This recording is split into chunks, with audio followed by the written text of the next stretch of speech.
नमस्कार दोस्तों, आप देख रहे हैं एस्ट्रोसेज टीवी और मैं हूं आपका अपना एस्ट्रो गुरु मृगांक। दोस्तों, अब हम दाखिल होने वाले हैं एक नए साल में। जी हां, हम जाने वाले हैं साल 2021 में। तो हमारे मन में स्वाभाविक है कुछ प्रश्न उठेंगे कि यह वर्ष कैसा रहेगा। यदि आपकी राशि मेष, वृषभ या इनमें से कोई भी 12 राशियों में से आपकी एक राशि है तो आप ज़रूर जानना चाहेंगे एस्ट्रोसेज का मेरा यह राशिफल, जिसमें मैं आपको बताऊंगा कि साल 2021 आपके लिए किस प्रकार का रहने वाला है, किस प्रकार की अच्छी खबरें आपको सुनने को मिलेंगी, कहां कहां आपको ज़्यादा ध्यान देना होगा, आपकी सेहत, पढ़ाई, पैसा, कारोबार और आपका निजी जीवन यानी कि आपकी मैरिड लाइफ, आपकी लव लाइफ किस तरह के परिणाम लेकर आने वाली है साल 2021 में। ये जानने के लिए इस पूरे वीडियो को अंत तक देखें ताकि आप पूरी जानकारी प्राप्त कर सकें। तो आइए शुरू करते हैं। चलिए बात करते हैं कन्या राशि के लोगों की और जानेंगे साल 2021 की मुख्य बातें। करियर की बात करें तो जीवन में कई तरह के उतार चढ़ाव की स्थिति रहने वाली है। शनिदेव आपकी राशि के पंचम भाव में रहेंगे पूरे वर्ष पर्यंत, जिससे बीच बीच में नौकरी बदलने पर जोर देते हुए आप दिखाई देंगे। साल के मध्य में यानी खास तौर पर अप्रैल से सितंबर के बीच पुरानी नौकरी को छोड़कर नई नौकरी ज्वाइन कर सकते हैं।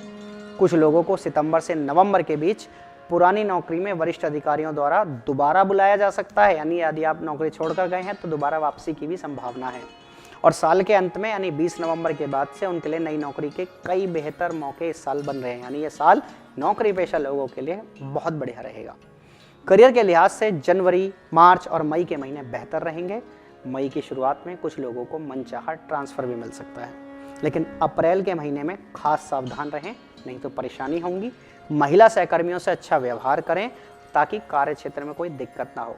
यदि आप बिजनेस करते हैं तो 6 अप्रैल तक का समय बहुत अच्छा रहेगा। उसके बाद सितंबर तक सोच समझकर काम होने पड़ेंगे, तभी आपको सफलता मिल पाएगी। आपको कोई भी बड़ा निवेश करना हो तो थोड़ा सोच समझ लें, और कोई बड़ा फैसला ले रहे हैं तो किसी वरिष्ठ व्यक्ति की सलाह से इस काम में हाथ डालें, तभी आपको लाभ मिल पाएगा। 15 सितंबर से 20 नवंबर के बीच कोई अच्छा सौदा आपके हाथ लग सकता है, जिससे बिजनेस में गति आएगी और उसके बाद का समय ध्यान से चलने का होगा। आपके आर्थिक जीवन को देखें तो वर्ष की शुरुआत आर्थिक स्थिति थोड़ी कमजोर रहेगी, इसके बाद धीरे धीरे सुधार आएगा। मंगलदेव आपकी राशि के अष्टम भाव में उपस्थित होंगे, जो आपको कुछ गुप्त तरीकों से भी आमदनी आने की संभावना प्रदान करेंगे। छाया ग्रह राहु आपकी राशि के नवम में होंगे, जिससे किसी न किसी युक्ति के माध्यम से अचानक से धन की आवाजाही रहेगी, जिससे आपकी आर्थिक स्थिति ठीक हो जाएगी। इस साल खासतौर पर अप्रैल से सितंबर के बीच कई तरह के खर्चों के योग बनेंगे, जिससे आपका काफ़ी धन भी खर्च हो सकता है। आपकी आर्थिक स्थिति पर बुरा प्रभाव इस समय में पड़ेगा, लेकिन उसके बाद समय अनुकूलता लिए रहेगा और भाग्य का पूरा साथ मिलेगा, जिससे आर्थिक स्थिति बढ़िया हो जाएगी। आपके लिए इस साल में जनवरी और दिसंबर का महीना बहुत अच्छा रहेगा तथा मई का महीना भी काफ़ी अच्छा है। यदि विद्यार्थियों की बात करें तो थोड़ा सा नाजुक वर्ष है। विद्यार्थियों के लिए केवल कठिन मेहनत ही एकमात्र विकल्प होगा।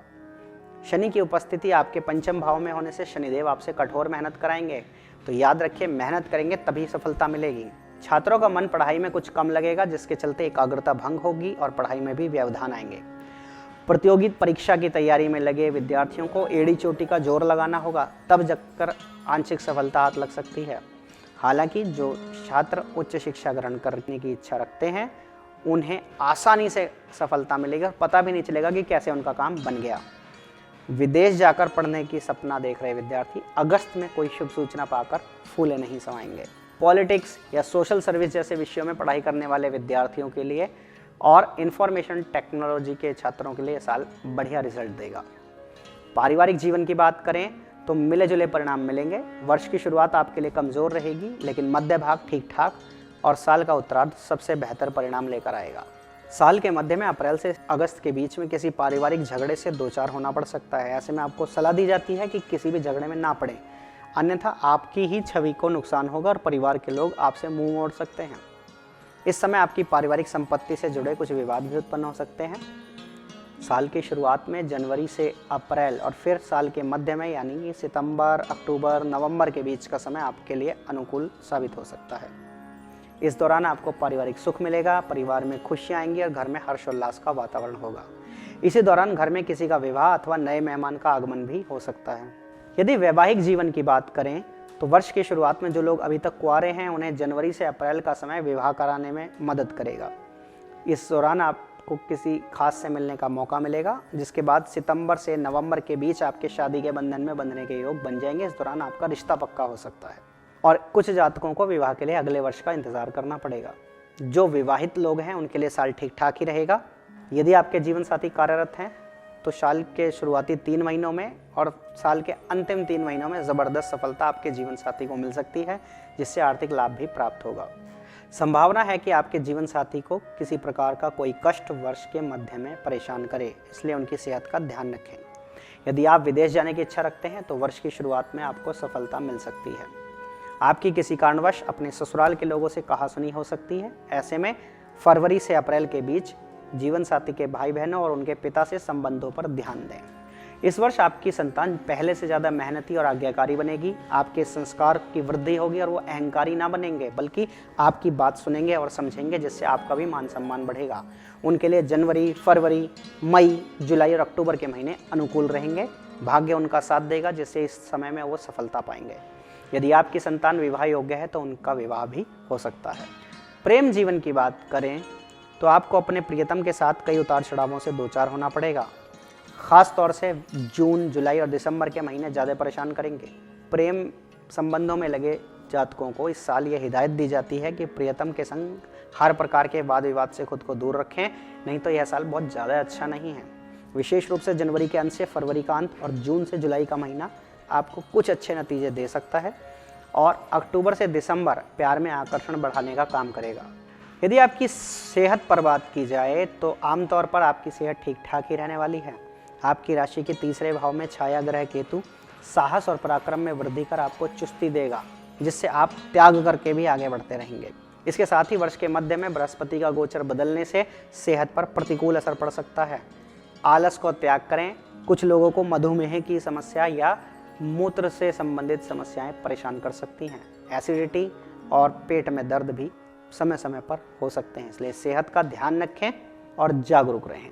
इस साल आपको जो उपाय करने चाहिए उनमें एक अच्छी गुणवत्ता का पन्ना रत्न अपनी कनिष्ठिका उंगली में धारण करें। बुधवार के दिन गौ माता को साबुत मूंग अपने हाथों से खिलाएं। इसके अलावा आपको श्री दुर्गा चालीसा का पाठ करना चाहिए और माता के मंदिर जाकर शुक्रवार के दिन उन्हें एक लाल फूल अर्पित करना चाहिए। तो दोस्तों, यह था आपका साल 2021 का राशिफल। मैं आशा करता हूं कि आपको अपने बारे में बहुत कुछ जानकारी इस राशिफल से मिली होगी। आपको यह राशिफल कैसा लगा, इसके बारे में अपने कमेंट बॉक्स में ज़रूर लिख कर भेजें। हमारे इस चैनल को सब्सक्राइब करें और आपकी कोई भी समस्या है तो आप एस्ट्रोसेज का वार्ता ऐप है, उस पर आप हमसे संपर्क कर सकते हैं, हमारे ज्योतिषियों से बात भी कर सकते हैं। आप सभी को नव वर्ष 2021 अनेक प्रकार की सफलताएं प्रदान करे। इन्हीं शुभकामनाओं के साथ आपका अपना एस्ट्रो गुरु मृगांक। एस्ट्रोसेज वार्ता एस्ट्रोसेज.com के प्रमाणित और प्रीमियम एस्ट्रोलॉजर से करें कभी भी सीधे फोन पर बात। प्यार, पैसा, परिवार या कुछ और, हर सवाल का सीधा और सटीक जवाब। एस्ट्रोसेज वार्ता के जरिए ज्योतिषियों को फोन लगाएं और किस्मत का साथ पाएं।